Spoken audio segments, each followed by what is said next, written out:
चला तर मग अधिक मास चालू झालेला आहे आणि या अधिक मासामध्ये प्रत्येकजण कोणते ना कोणते व्रत करतात, उपवास, पूजा, विधी. जसं काही श्रावण महिन्यात जसं आपण व्रत वगैरे म्हणजे जास्तीत जास्त धार्मिक कार्य करतो, त्याच पद्धतीने अधिक मासामध्ये पण हे कामं केली जातात. कारण अधिक मासामध्ये जेवढे काही आपण सत्कर्म, जेवढे पूजा विधी करू, जेवढे देवाचं नामस्मरण करू, तेवढं जास्त आपल्याला पुण्य मिळतं.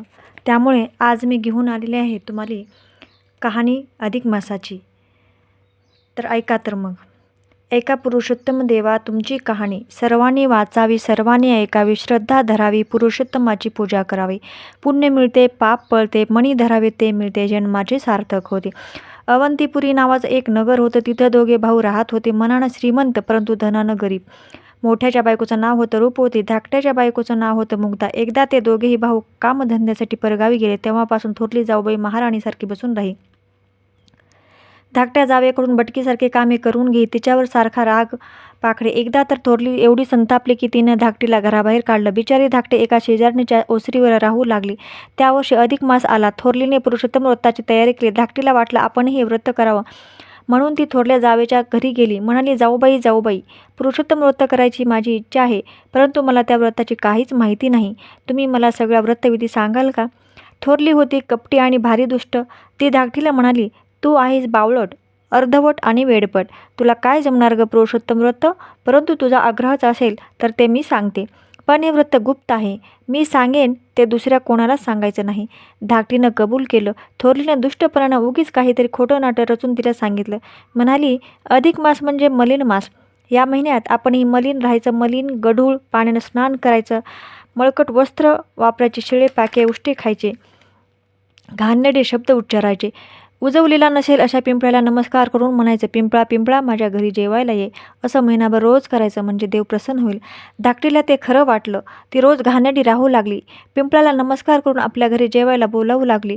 होता होता उद्यापनाचा दिवस आला. थोरलीने 108 ब्राह्मणांना जेवायला आमंत्रण दिलं. तिचं ऐकून धाकटीनेही ब्राह्मणांना जेवायला बोलावलं. व्रताच्या आनंदाच्या भरात तिला आपल्या गरिबीची जाणीव राहिली नाही. रोजच्याप्रमाणे ते पिंपळाला म्हणाले, देवा देवा माझ्या घरी आज उद्यापन आहे, तुम्ही जेवायला या. तेव्हा पिंपळातून श्रीविष्णू प्रकट झाले. तिचा भोळा भाव आणि खरी भक्ती बघून तो तिला म्हणाला, ठीक आहे, मी जेवायला येतो. कोणी विचारलंच तर आपला भाऊ जेवायला येणार आहे असं सांग. धाकटीचा आनंद गगनात मावेना. ती घरी आली. घरात काय होतं नव्हतं ते गोळा करून कसाबसा स्वयंपाक केला. एक लाडू केला. तेवढ्यात श्रीविष्णू जेवायला आला.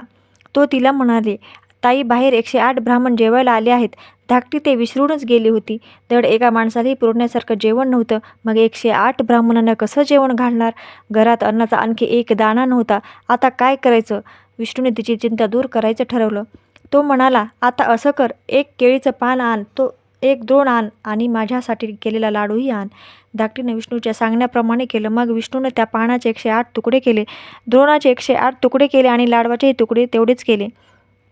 धाकटीने ती पानं मांडली. लाडवाचे तुकडेही वाढले. तेव्हा श्री विष्णूच्या कृपेने 108 पात्र पंचपक्वानांनी भरली. ब्राह्मण आले, जेवले, तृप्त झाले आणि धाकटीला अनंत आशीर्वाद देऊन गेले. तिकडे थोरलीच्या घरी चमत्कार झाला. तिने तयार केलेले सर्व पदार्थ नाहीसे झाले. 108 ब्राह्मण उपाशी राहिले. रागाने तिला शाप देत निघून गेले. परंतु धाकटी अगदी गरीब आहे. तशात आपण तिला खोटं नाटं सांगितलं आणि तरीही तिने 108 ब्राह्मणांना भोजन कसं दिलं याचं थोरलीला नवल वाटलं. ती तशीच लगबगीनं धाकट्या जावेकडे आली. धाकटीनं थोरल्या जावेला आदरानं लावून नमस्कार केला. म्हणाली, तुम्ही सांगितल्याप्रमाणे मी अधिक मासाचं व्रत केलं, म्हणूनच भगवान श्रीविष्णू प्रसन्न झाले आणि त्यांच्या कृपेनेच उद्यापन देखील यशस्वीपणाने पार पडलं. धाकटीला आपण खोटं सांगितलं, पण तिनं ते खरं मानून भक्तिभावानं व्रत केलं, म्हणूनच तिला भगवान विष्णू प्रसन्न झाले. ते थोरलीनं मनोमन जाणलं. ती खाजील झाली. तिनं धाकटीचे पाय धरले, तिची क्षमा मागितली. तेव्हा आकाशवाणी झाली, जे कोणी श्रद्धेने अधिक मास पाळतील, पुरुषोत्तम व्रत करतील, त्यांना मी असाच प्रसन्न होईल, त्यांच्या सर्व मनोकामना पूर्ण करेल. त्यानंतर त्या दोघी जावा एकत्र आनंदात वागू लागल्या. श्री पुरुषोत्तमाच्या कृपेने त्या दोघीचा संसार सोन्याचा झाला. दोघी जावा सहकुटुंब सहपरिवार पूर्ण सुखी झाल्या. त्यांना जशी सुख संपत्ती मिळाली तशीच त्या श्री पुरुषोत्तमाच्या कृपेने आम्हालाही मिळो. ही 60 अवताराची कहाणी 5 उत्तरी सफल संपूर्ण. ओम विष्णवे नमः. विष्णवे नमः. विष्णवे नमः. तुम्हाला जर ही कहाणी आवडली असेल तर लाईक करा, शेअर करा आणि सबस्क्राईब करा. धन्यवाद मंडळी.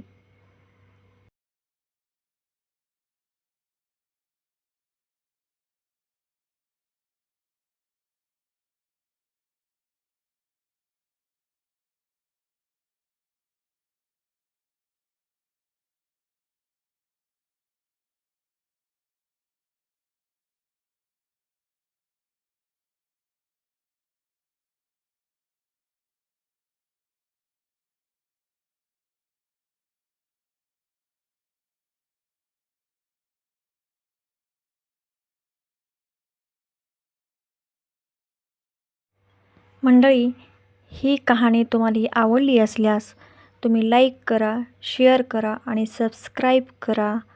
धन्यवाद.